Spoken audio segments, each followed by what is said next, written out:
Kiasoy ni Jesus kanato kining maong sa panultihon, kining maong ebanghelyo kung unsa ang relationship between a master and a servant. Kay usahay ang atong kinaiya di ta kahibaw og unsay atong papel, unsay asa nato ibutang ang atong kaugalingon. So kanang tunguna, know your role. Nya kaniadto gyud ang relationship sa servant o sa master. Ang master is the boss. Ang master serbisyuhan sa iyang kanang kulipon or sulugoon. In the olden times, ang concept man gud sa usa ka sulugoon alipin o kanang siya mag-alagad sa iyang amo. Kay kaniadto ang usa ka sulugoon has to serve like a slave. Wa kay right niya, wala kay katungod and wala kay entitlement. Lahi sa atong panahon karon nga murag kitang tanan we claim entitlement. Pero kaniadto it was never the concept nga walay entitlement ang matag pangyod. Wala gyud sila ana. Nagdepende ra gyud na sila silang pagkabuutan apan dili sila entitled nga pasalamatan. Unsay gipaabot kanato nga message ni Jesus? Una, kinahanglan nga hibaw ka unsay imong papel. Kay una ka sa kuan, naa ka sa pamilya, naa ka sa trabahuan, naa ka sa simbahan, unsa may imong papel. Unya ikaduha, gituduan ta nga humility, magpaubo sa atong kaugalingon. Kung mosimba ta, simba without kinabitang expecting nga ang mga tao moingon, uy, hinimbahon lagi ka kaayo. Nya usahay ba yung nga, ika na siya no, buutan kay na siya. Without expecting that nga ang mga tao moingon nato ana, padayon sa pagsimba. Unya diha sa atong mga achievements, dili ta mo claim nga ato na siya. Tungod kay ikaw ug ako mga sulugoon sa Ginoo. Karon uso bitaw kaayo sa ato nga bisag unsa ka gamay sa project butangan ugan sa tawo. Unya ingon nga a project of mao ni so and so, which is not supposed to be. Kay dili na personal project, it is a public project sa katawhan og ikaw maoy gisugo tungod kay ikaw maoy anaa diha sa gahom. So, servants, mo bitaw pananglitan sa ato ang our communal society. Mingon ta nga ang atong mga elected officials, they are called public servants. So, public servants, you are not entitled for an honor, but you are given the task to serve the people. So, kung makabuhat nila og mga nindot ng mga buluhaton, that is because they are obliged to do that. Tungod kay, mao man na ilang role. Sa simbahan, it's the same. Kung pananglitan kita dinhi, nakahimo ta og mga proyekto. Dili pwede butangan nga kini proyekto ni Father so and so. Dili pwede. Kay nga naman, actually, dili man na personal project, kundili project na sa katawhan. Kay ang kwarta nga gigamit iya sa katawhan.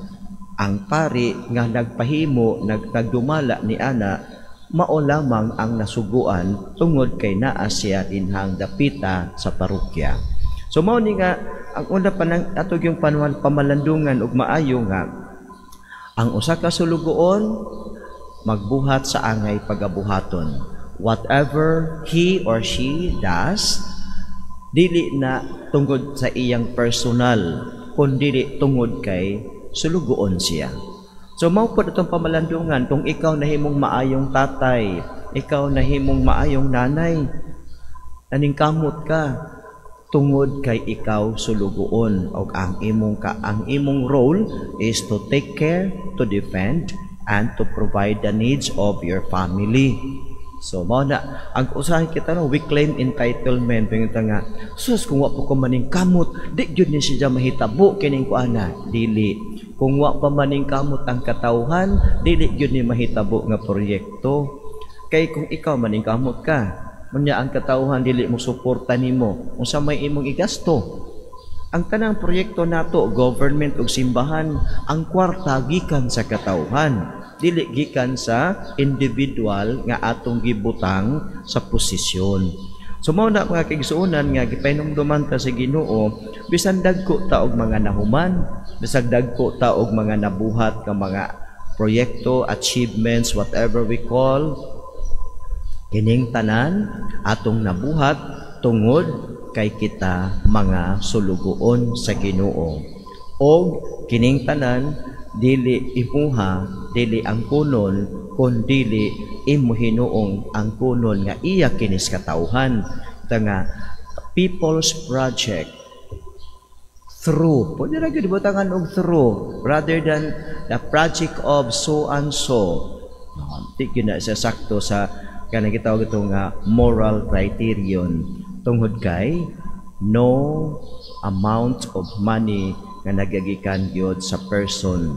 Tungod kay kining mga kwartaha mao man ni ang sagup sa katawhan. Mao pod ang tanan yang hinumduman nato kining atong mga kaigsuonan nga gitahasan diha sa panggamhanan o diha sa mga departamento sa panggamhanan nga ang kwarta iya sa katawhan og maulaw kita nga mangawat kay sa gagmay patang bata mabunalan, makusian, makaluhod tas atubangan sa altar, makaluhod ta sa asin, makaluhod tas munggos, basta mangawat ta. Apan nga naman nga inikadagko na nato, dili lang piso ang atong kawaton, kundi minilyon o binilyon o tinrilyon. Unya, ang resulta, ang kanang gitawag ang mahiagom sa atong gibuhat nga pagpangawkaw, dili ang nangawkaw, kundi ang gikawkawan. Mao ni pagkalisod karon kay ang gikawkawan, ang katawhan nga gikawatan, mao'y mabiktima sa gitawag natong resulta sa pagpangawkaw sa panudlanan sa nasod. So mao ni nahitabo sa ato dinhi sa Cebu nga nindot untana kun ang ilang power, ang power magpanalipod sa kinaiyahan kay aron mapanalipdan ang katawhan panahon sa kalamidad. O karon kusog ang bagyong Tino nya ni bundak ang uwan, ni baha ang suba, wa na may kusog ang yuta kay ang yuta mao may mo absorb. Unya ang mga kahoy mo absorb sa tubig pod.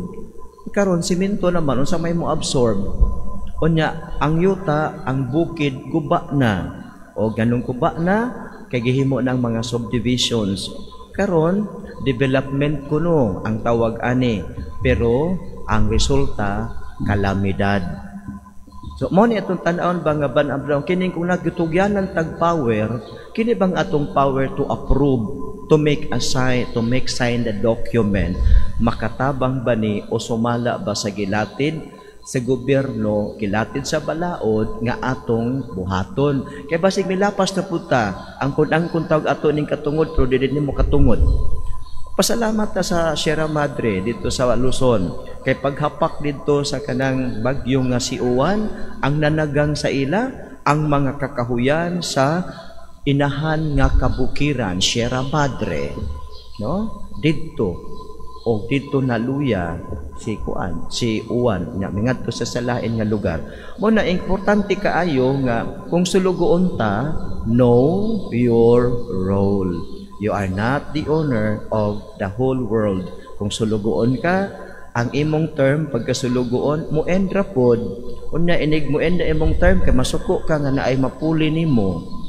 So mao pod sa ato dinhi sa parokya sa simbahan, know your role because sooner or later your term will end. Unya ayaw kasuko nga naay mo puli nimo. And do not compare yourself with others. Tungod kay whatever we do, sulugoon ra man gud ta.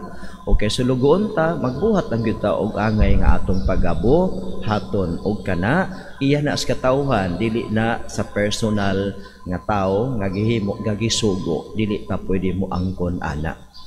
Manindog kitang tanan og ato karon nga ipadangat sa Ginoo ang atong mga pangaliya.